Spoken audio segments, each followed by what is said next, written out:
வணக்கம். தமிழ் ஃபுட் கார்னரில் கோதுமை மாவோட ரவை சேர்த்து இனிப்பு குழிப்பணியாரம் பண்ண போகிறோம்.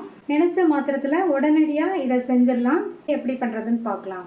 1 கப் கோதுமை மாவு, 3/4 கப் சர்க்கரை, 1/2 கப் வறுக்காத ரவை எடுத்திருக்கேன்.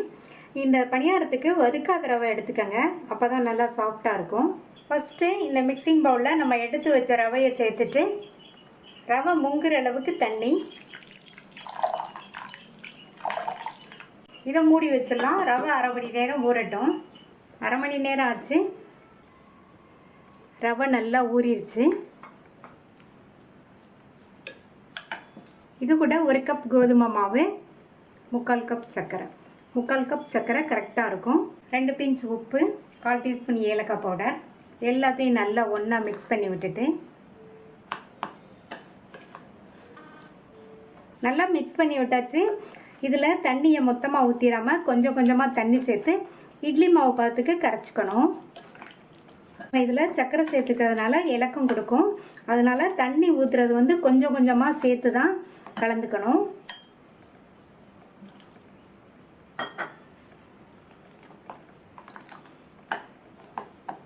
மாவு இந்த அளவுக்கு இருக்குது. இன்னும் கொஞ்சம் மட்டும் தண்ணி சேர்த்து கலந்துக்கலாம்.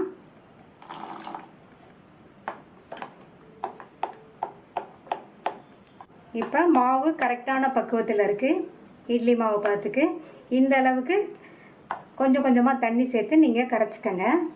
இப்போ இது கூட 3 டேபிள் ஸ்பூன் தேங்காய் துருவல் சேர்த்துக்கலாம்.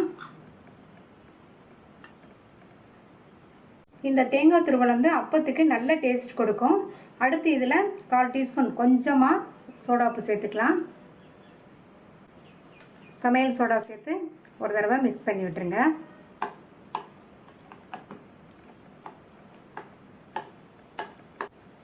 குழி பணியாரத்துக்கு மாவு ரெடி ஆயிடுச்சு. ஊற்றி எடுத்துடலாம். ஸ்டவ்வில் பணியாரக்கல் போட்டு சூடாயிடுச்சு. ஒவ்வொரு குழியிலையும் கொஞ்சமாக ஒரு 1/2 டீஸ்பூன் போல் நெய் சேர்த்துக்கலாம். நான் இன்னைக்கு நெய் சேர்த்து பண்ணுறேன். இதுக்கு பதில் நீங்கள் எண்ணெய் சேர்த்தும் பண்ணலாம்.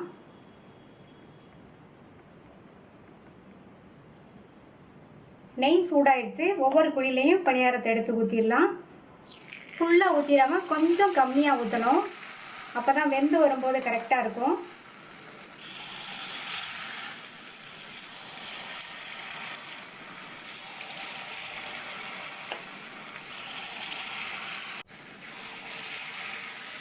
இப்போ மூடி வச்சிடலாம். ஸ்டவ்வை லோ மீடியம் ஃப்ளேமில் வச்சுருங்க.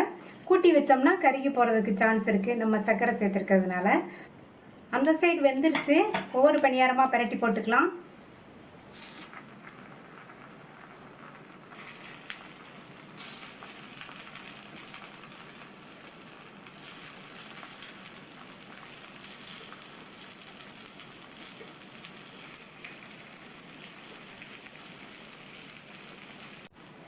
இப்போ பரட்டி போட்டதுக்கப்புறமா மூடி போட வேண்டாம், ஓப்பன்லேயே வேகட்டும்.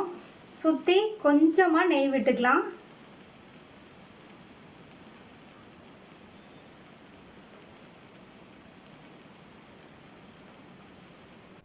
அந்த சைடும் வெந்துருச்சு, எடுத்துடலாம். சுவையான சாஃப்டான ஈஸியாக பண்ணக்கூடிய கோதுமை மாவு ரவை இனிப்பு குழி பணியாரம் ரெடி ஆயிடுச்சு. இந்த டேஸ்டான டிஷ்ஷை ட்ரை பண்ணி பார்த்துட்டு உங்கள் கமெண்ட்ஸை சொல்லுங்கள். தேங்க்யூ.